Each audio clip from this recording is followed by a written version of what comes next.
Mukhang nasayang na naman ang pagkakataon natin, Nexie.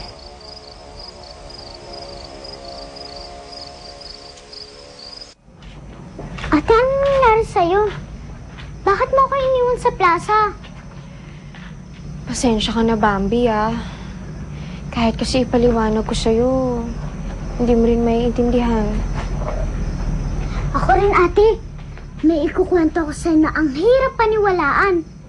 Alam mo ba dito sa bote, may lumalabas na lalaking malaki. Tignan mo, ah.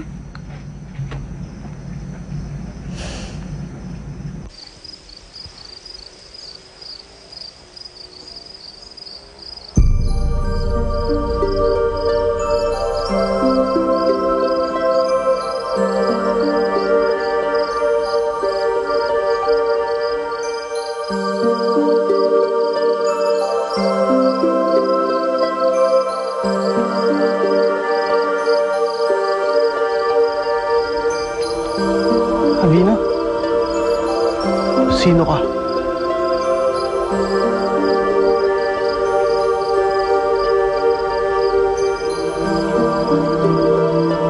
Ako si Almiro. Almiro?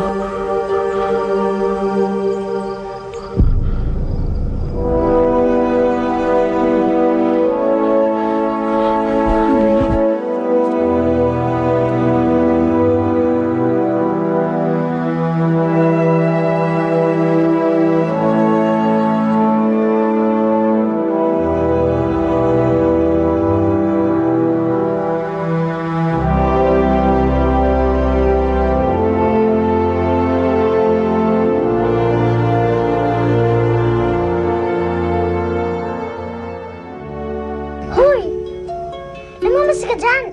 Papakilala kita kay ate! Uy! Ate, baka nahihiya. Kasi kalbo yun eh. Ganun na nga nangyari sa amin, Avino. Isinumpa kami ni Bawana. Kapag nasa loob kami ng bahay, bumabalik kami sa tunay naming anyo. Dahil sa loob, protektado kami sa sumpa. Pero kapag nasa labas naman kami,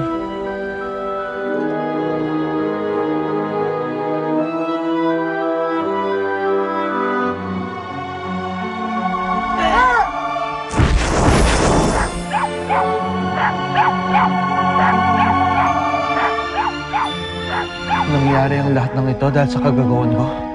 Wala kang kasalanan, Prinsipe Avino.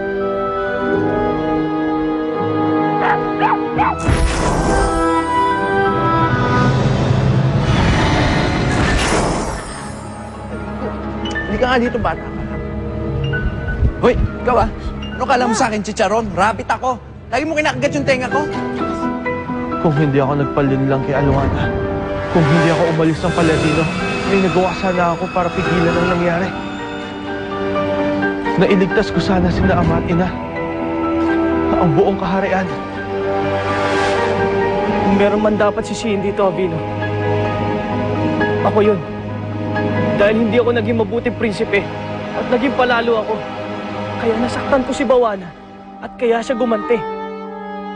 Huwag niyo nang sisihin ang inyong sarili. Nangyari na ang nangyari.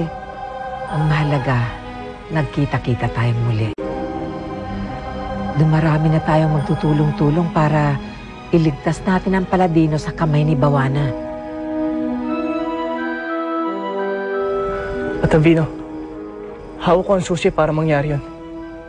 Sa oras na may magmahal sa akin ng totoo, mawawala ang sumpa at babalik sa kaayusan ng Paladino. Kaya lang, mukhang back to zero na naman tayo eh. Ha? Bakit? Eh, si Lara, yung pambato natin na sisira ng sumpa. Nagkasamaan sila ng loob ni Prinsipe Almiro.